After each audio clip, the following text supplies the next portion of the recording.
so many people um, having such conversation when it comes to AI, and I find that people are scared, of AI, and they think that it's gonna replace them, and they feel like um, there won't be any jobs now, because of AI. And that's a valid concern, and I mean, I think it's a concern globally that people are having. Yeah.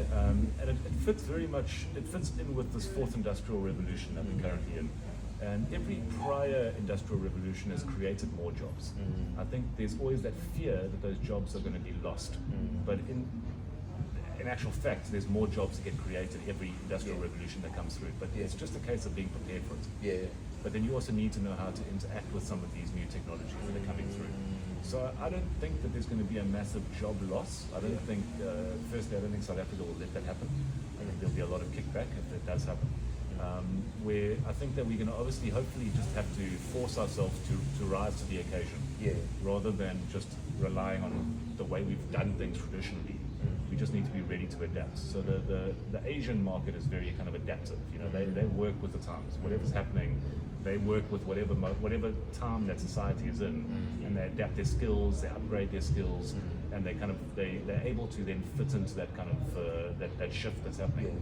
So I don't think we'll necessarily lose as many jobs as will be created if people are willing to be preparing themselves for that change. So yeah, it is a concern for a lot of people, but also the way we were talking about it the other day, actually, where I think a lot of people are using AIs in their call centers. Yeah. It doesn't necessarily mean that one individual human is now going to be replaced. It just means that one human can manage 10, 15, 20 AIs. So they can be 10, 15, 20 times more efficient. Sorry, my maths isn't right there. But they can be a lot more. They can be a lot more efficient than just them as themselves. But they can then be in charge of managing those AI bots or those AI agents that are out there doing some of the tasks that they would also be doing. But they would also then be able to have more reach, more time, more. They'd be able to kind of focus on what humans are really good at, which is basic, like problem solving and getting to understand a human kind of issue. Whereas there's a lot of things that are like frequently asked questions, things that people will generally kind of, how do I do this? Or how do I change this? Or how do I upgrade this? So those are things that the AI can assist with, but when it comes to more detailed kind of questions or requirements, that's when the human can jump in. But if the human's just sitting there by himself, he's not going to be able to take all those phone calls and all those things that the AI could. So I think what it's going to do is it's going to create essentially an industry of cobots in a way, which is collaborative robots. And a cobot, chatbot robots, where we're going to be working with these machines and with these AIs rather than working against them. And they're going to in turn make us a lot more productive, a lot more efficient. So I think we just got to be ready to learn how to work with them. Keyword: we need to learn how to work with them. Well, another question, man. We have so many young people in South Africa. We're having an unemployment rate is too high. Almost like 63% right now, and there's so many kids who still believe in the traditional education. I know we've had this conversation many times, so I feel like some of the youngins need to know and understand what time is it right now. So would you advise guys to still go study? Well, I mean, the traditional ways of studying, I think, are changing. And that is the issue. And I've worked with the schools and colleges around the country, actually around the continent in some regards. And what I have noticed is, some of them aren't adapting as quickly as they need to. And they are still preaching that traditional kind of go get a degree, and then that degree is going to get you sorted for life. It's not teaching them how to be lifelong learners. And I think the reality is, in this day and age, people are more interested in what skills you have than what your piece of paper has. Because a lot of the time, as we know, like in South Africa, that piece of paper, like everyone's got a piece of paper of sorts. But it doesn't necessarily mean that what that piece of paper says you can do is stuff you can actually do. 100%. Like I passed that because I maybe used some kind of tools, or maybe I've kind of put AI to do some of my assignments for me. But how versed and how kind of proficient are you at that actual degree that you've kind of just qualified and graduated with? So if you look, and you can go and Google this yourself, and you can go and ask, are companies looking for skills or degrees? Globally, they're looking for skills. 100%. So I'm not going to say don't study, but just learn to study because you want to study, not because you feel like I'm doing this because I'm going to get this degree and this degree is going to get me a job. Because the reality is those days are gone. That's the harsh reality. Sadly. I think, learn because you want to learn things, and read because you want to, and because you want to read things, and because you can read things. I mean, Yeah. people that are literate are blessed. You know, because if you can read, you can teach yourself anything. 100%. You don't need to sit in front of a person lecturing at you all day. And like, I think it was Elon Musk who was being interviewed by a Chinese journalist at one point, and he said to him, like, well, you're not a rocket scientist. How are you making these rockets? Yeah. And you've probably seen saw that today's kind interview, of yeah. rocket landing and Yeah. shifting. I'm like, now you're just showing off, Elon. But the reality is, yeah, he said to, like, you're not a rocket engineer. You're not. Like, how are you doing this? And he said something that always stuck with me, which is, I can read 3 times faster than I can listen. And I was like, wow, that's quite interesting, because again, like, if you want to learn something and you can read, there's nothing stopping you from learning it. True. And so it's really you the limit, essentially, how much effort you want to put in. Whereas a lot of people go to college, go to university, and they'll just sit in the lecture room and just be lectured at. Yeah. Take a couple of notes, and if the exam time come, they go and quickly cram and parrot style it and use the AI to kind of help them get through it. But they're not actually interested in the subject. So I think it's important to be passionate about what you're doing, whatever subject you want to be good at, whatever subject you want to be an expert at. And just be passionate about it. Be interested in it enough that you're going to read about it and do things with it, even when you're not told to do it. Yeah. You know? Because I think a lot of people, they go to school, they finish school, and never have to open a book again. It's like, no, bro. Yeah, No, that's true, yeah. You need to keep on reading. Your whole life is going to be reading. Your whole life is going to be upgrading your operating system in a sense. You know? So I don't have that mentality where it's like, now that I'm going to go and study for 3 years, that's me covered. I don't have to do anything over and above that. Take the time that you are studying, if you are going to go and study and get a degree, to do a lot more in that time as well. I don't think a lot of these degrees that people are getting these days are, I don't think you need 3 years to do a BCom personally. You know, I think those are things that could be quite easily condensed into probably a year if you were willing to actually learn all that stuff. So yeah, I think learn things that you're interested in. Whatever topic it is you might be interested in, go and research. And again, it's never been easier with some of these tools that are out there, and that's where the AI can be very helpful. I will say, don't take everything that the AI says as 100% gospel. 100%. Like, do a bit of like kind of critical thinking. Critical thinking is a skill that I think is a skill that people are lacking more and more in this day and age. They take whatever someone says on Facebook they just take as a fact. Same with YouTube. Yeah, correct. Go and check the work. Go and go back and forth. Try and kind of get the.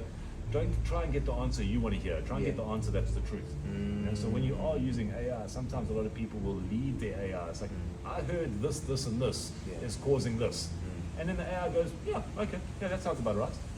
Whereas you want to be critical in your thinking. So like, say, am I right or am I wrong in thinking this? And then the AI will be also a little bit more critical thinking, critical in its own thinking. So I think there's a lot we can use these tools for, but we just got to be careful. There's a term that's used in AI and LLMs, large language models, which is called hallucinating. And the hallucinating is when the AI just does its own little thing and starts giving you inaccurate information, and it gets stuck in its own little loop. And once that little hallucinations happen, it keeps on hallucinating until you kind of correct it.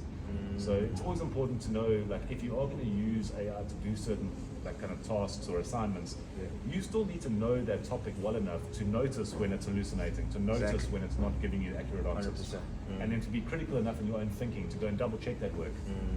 Feed it back into another AI, go and do some Googling, go and do some, find a book that talks about that subject, just to check that it is correct. Don't just rely on the first thing it spits out as a fact, because it's not perfect. You know? It's great, it's got a lot of incredible applications, and it's got a very, I'd say, smart way of processing that information, but sometimes it gets it wrong. So you don't want to look like a clown or an idiot because you put something forward straight from the AI and it's incorrect, and then someone that knows that topic looks at it and goes, nah, you clearly don't know this topic because I can see that you. Then you end up blaming the AI, right? Yes, correct. So I think it's important to be critical in thinking. And if you want to study things, don't necessarily kind of throw all your money into kind of a college degree at this stage. I think you can learn a lot from these tools. You can learn a lot from reading. Try things. Again, like you pointed out, we've got a huge unemployment issue. The only way we solve unemployment is by creating jobs. But we need entrepreneurs to do that. 100%. A lot of the time we're looking at government to solve that problem and create jobs. It's never been a government's role to create jobs. They're there to manage and to kind of make sure that there's policies that protect the workers. but they're not entrepreneurs. They're not business people, generally speaking. They're government officials. They're public servants. They're not entrepreneurs. A lot of them. You know, some of our guys have obviously found ways to make a little buck on the side here and a buck on the side there, which is entrepreneurial in its own right. But the reality is that like we need to, as the general public, create jobs. Sure. So we need to be the entrepreneurs creating that job that's going to then basically creating a company that's employing 2 or 3 people. And if everyone does that, then that unemployment problem will kind of be a thing of the past, hopefully sooner than later. 100%. If you look in America, like 63 or 64%, don't quote me on that, but it's in the 60% range. 60-odd% of the people employed are employed by small businesses. So you don't have to think, oh, I need to start an Apple or I need to start a Microsoft. You can start a small company and that employs 2 or 3 people, and if more people do that, then more people get jobs. 100%, because the infrastructure has been built for us, especially on the internet. So you just need to use that. Utilize it. You know what I mean? 100%, man. And then another question that I have, for sure, someone is going to ask, okay, where do I begin in understanding or learning about AI? Where should I go? You know, because right now I have the smartphone, I have the Wi-Fi at home, I have a laptop, I have a computer at home. So if I'm interested, because I've been hearing a lot about AI this, AI that. So where do I go? Okay, I mean, it's a good question, and there obviously are a ton of different resources and AIs out there. Don't think of GPT or ChatGPT as the only one. Obviously, what we're going to be doing with your group is kind of showing them that, like, where do I start? Because again, not everyone has the same like digital literacy levels. So it's like I can say, go and do this, go and do that to someone, and they might go, oh yeah, that's easy, let me go and do that. But then I can say that same thing to someone else, and they're not going to know where to start, even know what a web browser is, what a web browser is. So obviously there's a few places you can go and obviously learn about AI. I mean, YouTube's a great resource, to be honest. But be specific in what you're trying to do with it. Don't just say, I want to learn AI. I want to learn AI because I want to be able to do this.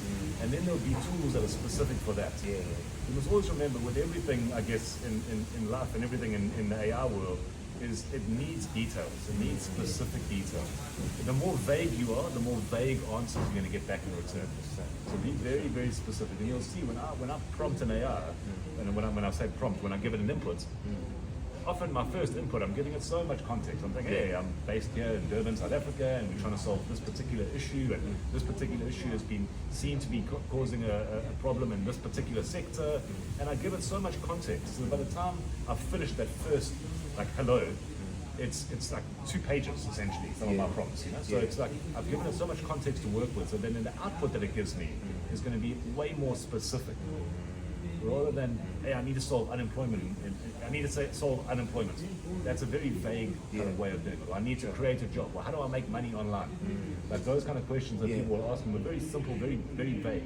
Whereas if you kind of explain the environment, you explain the context, and you go deep into that thought, then the AI can help you a lot more. And even Google will help you a lot more as well. But just be specific, be intentional with what you're trying to get out of the tools and technology. But again, we're going to be doing our kind of our session with your guys, obviously, when they come. Obviously, and we'll, again, we said about 45 minutes to an hour, but if it goes beyond that, I mean, I'm happy to go as long as it needs to be.